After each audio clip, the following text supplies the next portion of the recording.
Je vais vous faire réagir sur François Hollande, sur ses 2 ans de mandat, sur Manuel Valls, le nouveau Premier ministre, sur ce qu'un homme de gauche comme vous pense de cela. Mais d'abord, le hasard des calendriers veut qu'aujourd'hui, on est 70 ans après la première fois qu'une femme a voté en France.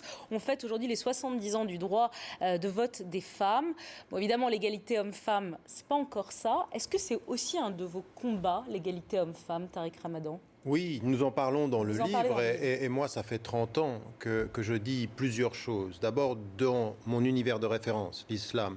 Je dis que l'islam en tant que tel n'a pas de problème avec les femmes, mais que les musulmans ont un problème avec les femmes, pour plein de raisons. D'abord, pour leur façon de lire les textes. Secondement, parce que la culture patriarcale de l'origine a eu un impact sur la lecture des textes.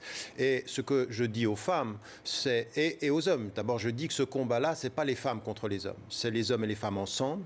Et ce que je dis aussi aux femmes, de ce point de vue-là, c'est de ne pas en tant que musulmane, prendre une posture victimaire. C'est de comprendre que cette religion, parce qu'elle parle de leur dignité, parce qu'elle parle de leur essence de femme, et c'est aussi ça qui est important, c'est que 95% du discours musulman sur les femmes parle de leur rôle en tant que mère, en tant qu'épouse, en tant que fille, mais pas en tant que femme. Nous avons à développer un discours féminin. J'appelle les femmes à une lecture du Coran, à être engagées dans les sciences islamiques, à développer quelque chose qui doit être une présence sociale. Et je vais plus loin que le discours traditionnel qu'on a en islam, l'égalité devant Dieu et la complémentarité sociale. Je pense que ça ne peut pas être ceci, qu'il faut se battre. Et je suis pour le combat, par exemple, sur la question des salaires.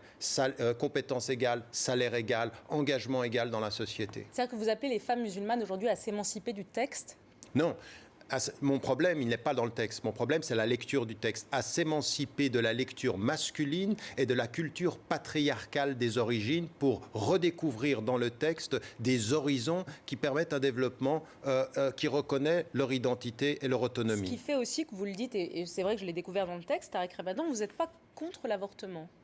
Non, ça ne devrait pas vous étonner. C'est quelque chose que j'ai développé dans un texte qui s'appelle la réforme radicale, en disant toute loi nationale qui irait à l'interdiction de l'avortement serait quelque chose que je ne soutiendrai pas. Pourquoi ? Parce que la législation, la pensée juridique musulmane est allée très très loin dans le cas par cas. Et contrairement à l'idée qu'on a dans le catholicisme ou dans le christianisme, qu'on s'oppose de fait, il y a un principe commun, c'est non à l'avortement, avec le fait qu'on pourrait être d'accord quand la mère est en danger, mais il faut aller plus loin que ceci. Et il n'y a jamais d'avortement heureux. Mais l'interdiction uniformelle, je pense que c'est une erreur. Edgar Morin, en conversant avec Tariq Ramadan, est-ce que vous avez été surpris de ses positions sur les femmes ? Parce que c'est vrai qu'on vous a fait un procès, en tout cas en France, sur la vision des femmes.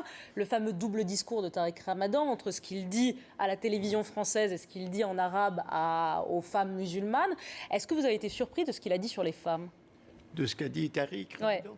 Ouais. Oui, non, au début, j'étais heureusement étonné de voir qu'on avait cette convergence, parce qu'évidemment, moi, je suis parti toujours de l'idée, bien entendu, de l'égalité, de la parité, et même ce qui m'a toujours intéressé ici, c'est que, disons, au début, les revendications féminines étaient fondées sur le principe que la femme est semblable à l'homme, donc son égal, c'était Beauvoir. On ne n'est pas femme, on le devient, c'est-à-dire que la femme, il n'y a pas tellement de différence, alors que le mouvement de libération des femmes a dit « nous sommes différentes, mais nous sommes égales ».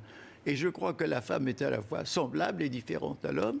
Et de toute façon, elle a un droit, disons, à toutes les carrières aujourd'hui qu'ont les hommes. D'ailleurs, le gouvernement actuel continue à pratiquer cette mixité. Donc, si vous voulez, je pense que je suis très heureux qu'on ait la même position.